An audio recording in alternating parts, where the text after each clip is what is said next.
Hey, so I want to make a new video on my older strat I've been doing on stream recently. I've been doing this strat for 1,000, maybe close to 2,000 maps now. Yeah, I just do this strat because it's pretty fast, not because it's the most profitable. But yeah, we did a 100 map test yesterday, and this is pretty much all the loot we got. So I separated the uniques, and this time I did go over the value of uniques as well. Yeah, so what I did not include, which I'll show in the notepad in a second, is stuff like really small, like divination cards that you just don't turn in, or any trash unique stuff like that, right? Yeah, we'll go over the spreadsheet. So I did all the supply cost, um, you know, all your sextants, your gilded scarabs, ambush map device, right? This is all your supply costs. End up being 80 divines, and this is also with rare or magic monsters on the map with 110% quant. These cost anywhere from 30 to 35C each. So yeah, total cost was 80.5 divines. Then we'll get to the profit. So it is quite a steep, cost, roughly, 185 KS per map. Divines at 230. Yeah. So let's go over the profit. And here we go. So we did not include anything of low value. So either like 40 to 50 KS minimum, or able to bulk sell on Divine. So I'm not including stuff like 10 or 20C items. I just vendor them personally. Not including singular or influence scouting reports. So stuff like these, which easily sell. I usually sell these all the time. Be anywhere from like 3 to 4 chaos each in bulk. And I did not include stuff like Shaper, Elder, or Conqueror maps, which, as you see here, we did get a few like Shaper, Elder, and Conqueror maps. These also obviously sell when you get enough of them. Really easy to sell in bulk, right? Yeah. So at 100 maps, I got 860 gamblers, which gives us an average of 1.4333 apothecaries per 100 maps. Meaning 100 maps, you'll get an average of 92 divines worth of an apothecary. This also depends, the price of apothecary. I think right now it's like 94.3. I mean, 64.3 divines for an apothecary. So yeah. Now, if you don't know how gamblers and apothecary works, it's an average of 600 gamblers per one apothecary. This is just a speculated number. Some may believe it's like 580 per one apothecary. But yeah, around 600 gamblers per one apothecary. So that's how I tracked this average apothecaries per 100 maps. And with this number we have right here, we should average one apothecary every 70 maps.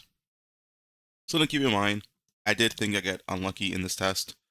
I got really unlucky on my deli mirrors. I got way below average on deli mirrors than you should.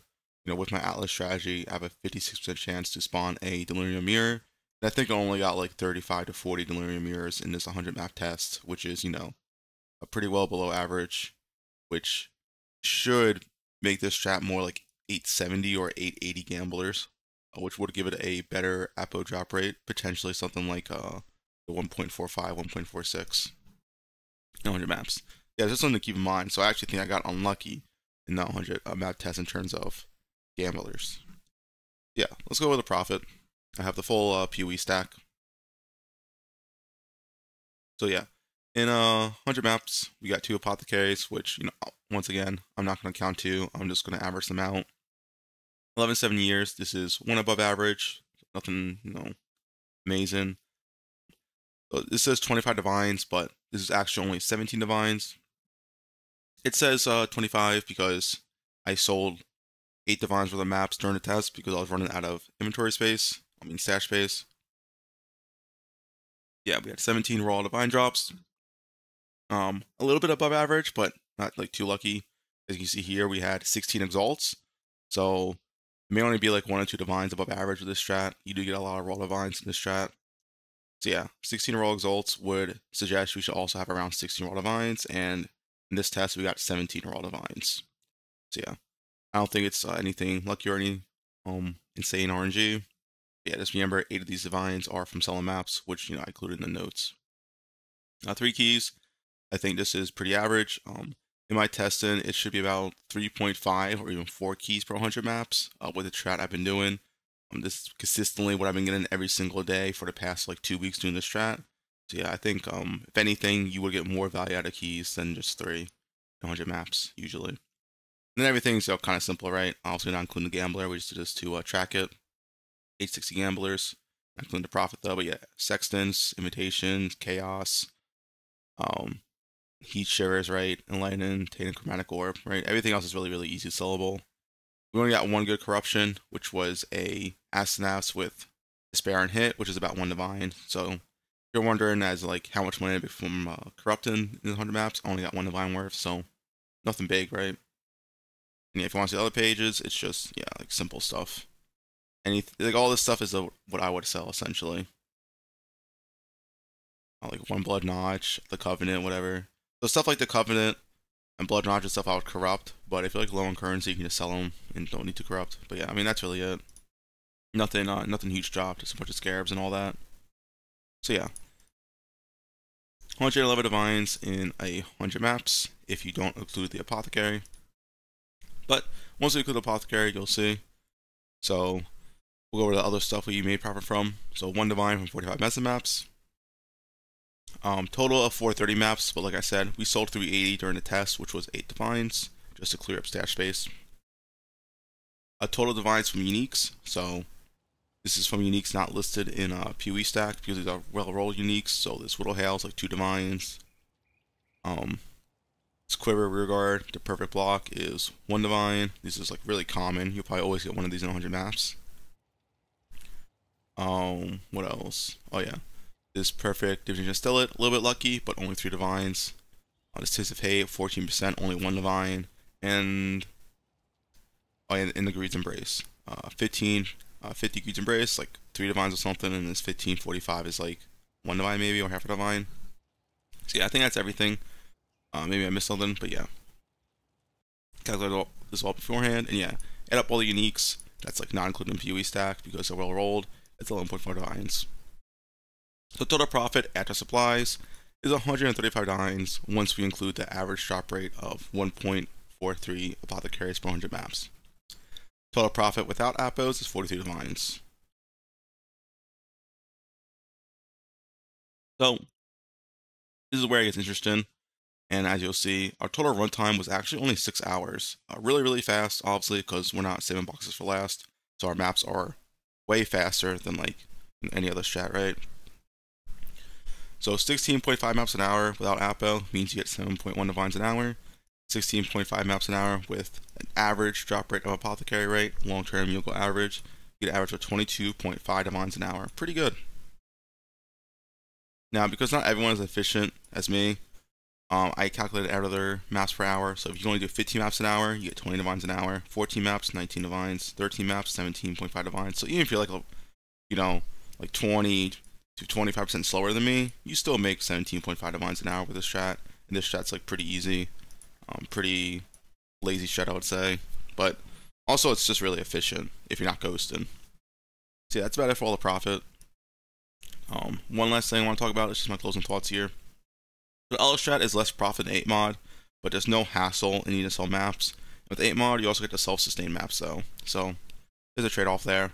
8 mod strat is more profit. You just had to deal with selling maps. I'm just doing this because like I don't really need that much more currency, as you can see. So I'm just trying to farm as much apothecaries as I can, and this is probably like the fastest method to actually farm apothecaries. As you know, with this current method I'm doing, I'm getting 1.4 apothecaries every 6 hours. So in other words, I'm pretty much farming 3 apothecaries a day, or close to that, right? If I'm like fully paying attention and all that. Saving boxes for last would waste too much time. This is something I talked about a lot, over and over and over and over.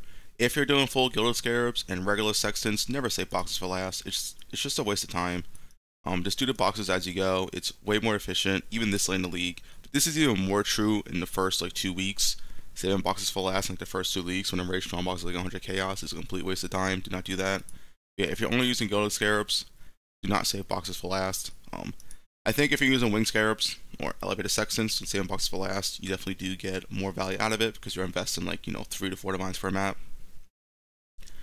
This is probably the best strat to do on league launch, like first 2 weeks, just because when you're doing a map/hour strategy, and when the supply cost is low, as in the first 2 weeks, when the rage is like half a divine or less, then you benefit way more, right?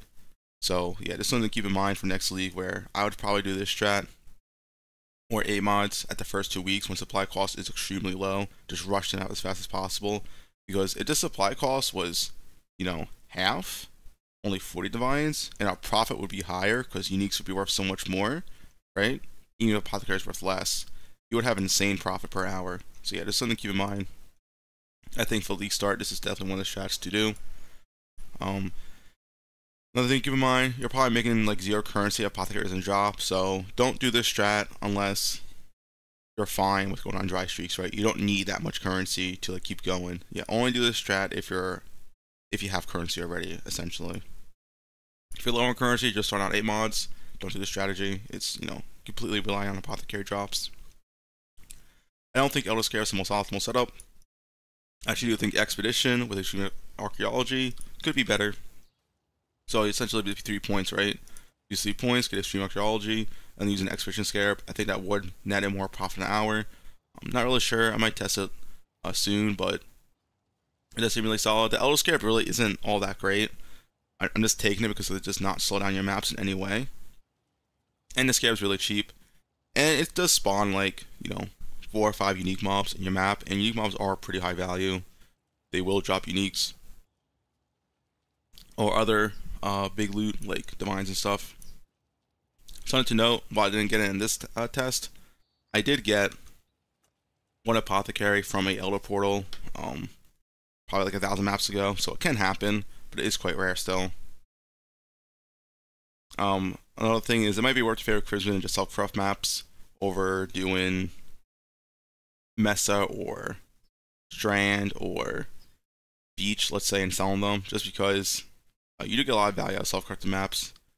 This is most likely to play for week 1 league start when there isn't enough people buying maps, so just keep that in mind as well. Fairy and Crimson and self-crafting them is pretty good.